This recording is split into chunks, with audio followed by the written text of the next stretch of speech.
Good morning. It is Monday, December 2nd, I believe. I'm not sure anymore.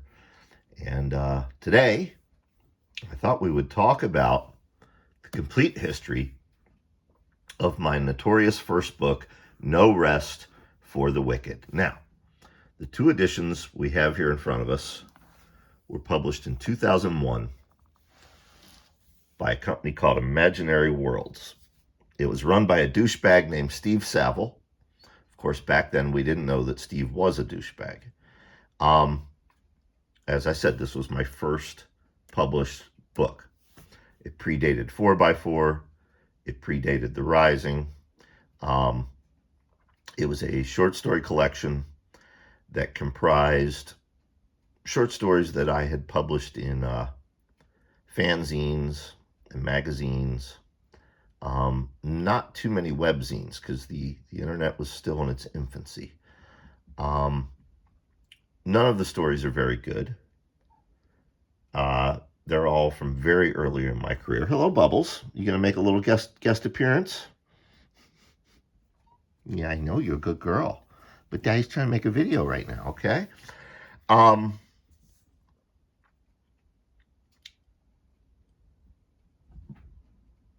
but there is one story in here that I'm proud of that would help my career. And that's the problem with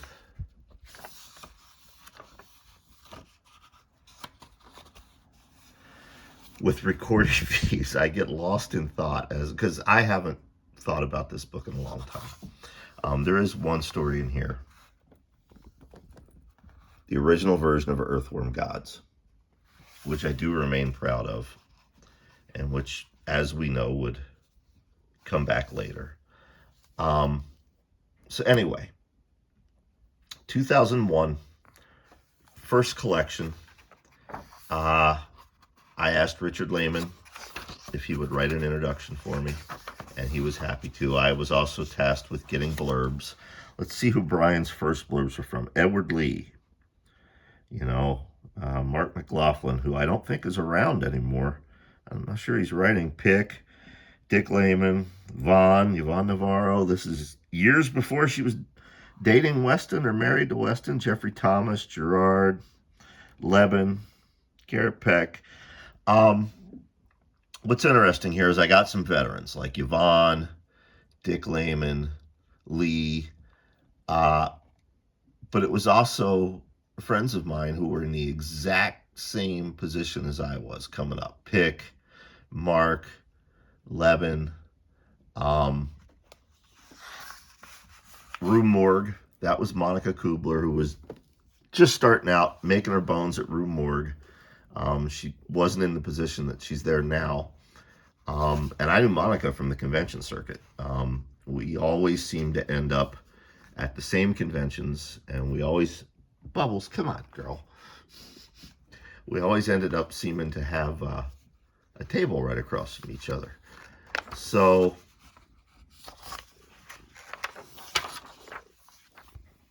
Imaginary Worlds did two editions of this book.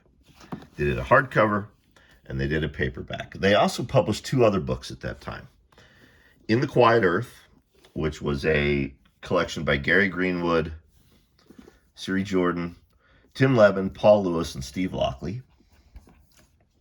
And they published this collection by Gene O'Neill, Ghosts, Spirits, Computers, and World Machines, which is a fantastic collection of science fiction, fantasy, and horror.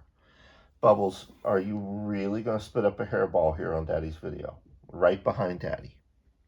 Well, people said they wanted more cats, and you answered the call, didn't you, little girl? Say hello. All right. Gene was the veteran at the time. He was the biggest get for Imaginary Worlds. The rest of us were just starting out.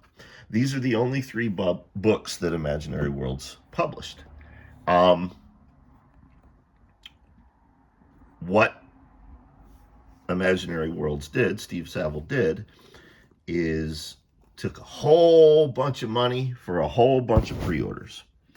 And Then he sent me,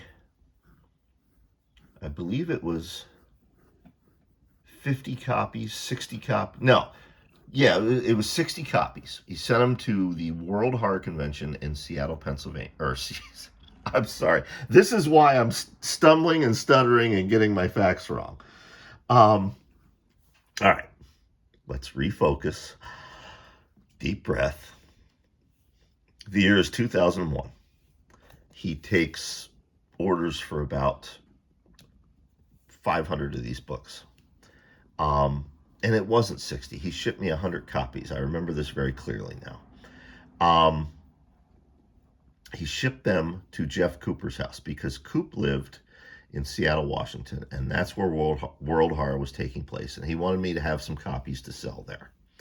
So at the time the books arrive, I am not yet in Seattle. I am, in fact, driving up the coastal highway from Los Angeles with Gak and Ann Lehman, the then very recent widow of Richard Lehman. And I'm worried about the books arriving. And Coop calls me from Seattle and he says, "Your books arrived." And I said, "Did they? Great." And he goes, "Yeah, but I got bad news." And I said, "What?" He says, "Your page numbers must be in a different book." And of course, if you go through this book, there are, in fact, no page numbers. There are no page numbers here either. So I had copies of this at World Horror 2001. But when I got home, I found out that Imaginary Worlds wasn't fulfilling orders. He had not shipped them to people. He would sporadically ship a few, but there were many, many, many people who were not getting their books. I then began to suspect that there was maybe some financial hanky-panky going on. I talked him, to this day, Coop laughs about this. I talked him into letting me log in to the order processing version of his website. And there I could see not only the name of everyone that had ordered a copy, but their mailing address, their credit card information, etc. I could also see that, sure enough, yeah, there were a lot of unfulfilled orders. So what I did, when it became clear, yes, you get and tell me, Bubs, good girl. When it became clear that this guy had flaked, is I took all those copies that I had left from World Horror, and I started going down the list, and I shipped them to people on my dime, paying my postage, and that was the end of No Rest for the Wicked. It was the end of Imaginary Worlds Press. The same thing happened with Gene O'Neill's book. The same thing happened with the other book. He took a whole bunch of people's money, published 3 books, barely shipped those 3 books, then went out of business. But my star was starting to rise, and people wanted the book, and they couldn't get the book. 4x4 came out, and that just increased the demand even more. People really wanted this book, even though it was no good. So, that same year, Vox 13 reprinted the book. Now, Vox 13 was run by an artist named Kenneth Waters. Kenny had done some illustrations for Magic the Gathering. He'd done some of their cards. Took that money, started a small press. This was an even bigger disaster than Imaginary Worlds. I know he did my book.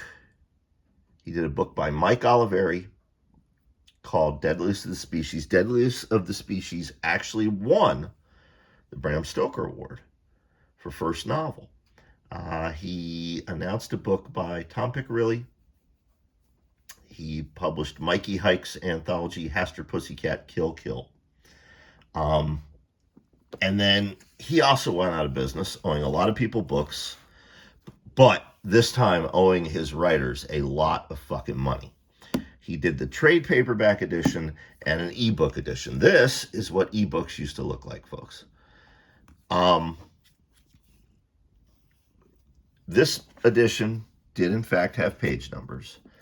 Neither of the covers for these books really represent the contents or what I think is me or my style.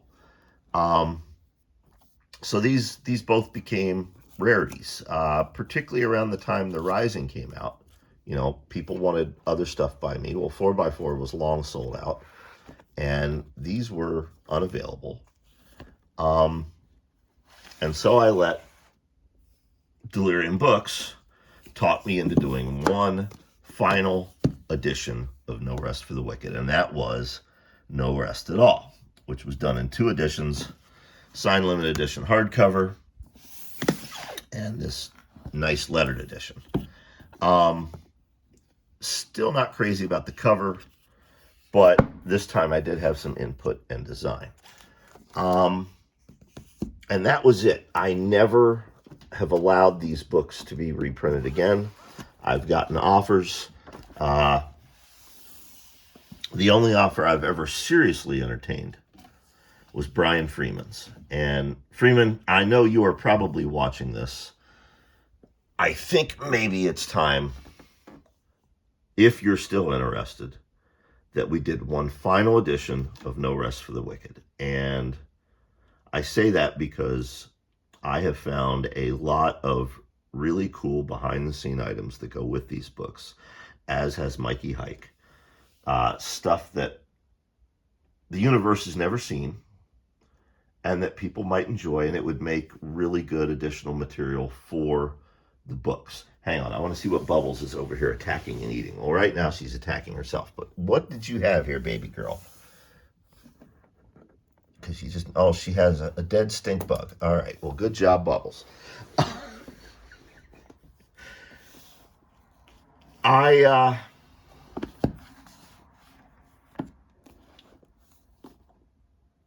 can't say that I have fond memories of these books, but they were an important lesson for me, an important rite of passage. I'm not crazy about the stories. All of the stories have, at this point, been reprinted in the complete short fiction of Brian Keene series. I sort of have always felt like No Rest was cursed. Kind of like Jesus believed in the Clicker's curse, I believe in the No Rest curse. But yeah, you know, as I'm in my 50s now and thinking about life and my career, I guess it makes sense to have one final edition of this book. So maybe I will look into that for 2025. Freeman, if you're watching, reach out. You're about the only person I'd let do it, because you're about the only person I can think of that could withstand the No Rest for the Wicked curse.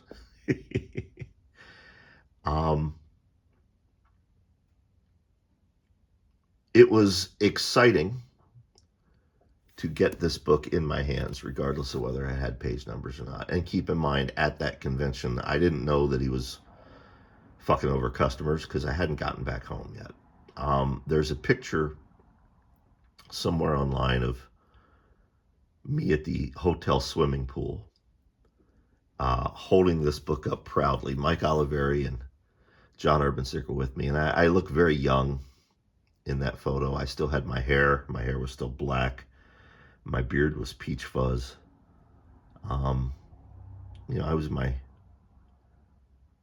early 30s. But I'd achieved what I had set out to do. I had published a book. There's not a photo, but John and Coop and others who were there love to tell what happened after that photo was taken. I managed to sell it to a hotel guest who was sunning herself at the pool in a bikini. The best quote is Tom Picarilli's. He's like, I don't even know where the hell she pulled her money out from. But sure enough, Keene walked away with her cash and signed a book for her. It makes me think of my friends and old days, and in that regard, it makes me happy. So anyway, there's a little bit of history about No Rest for the Wicked, inspired in part by those rarities videos.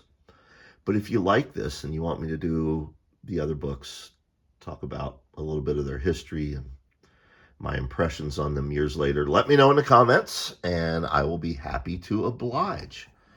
Hope you're well. Thanks for watching. We'll see you later. Peace.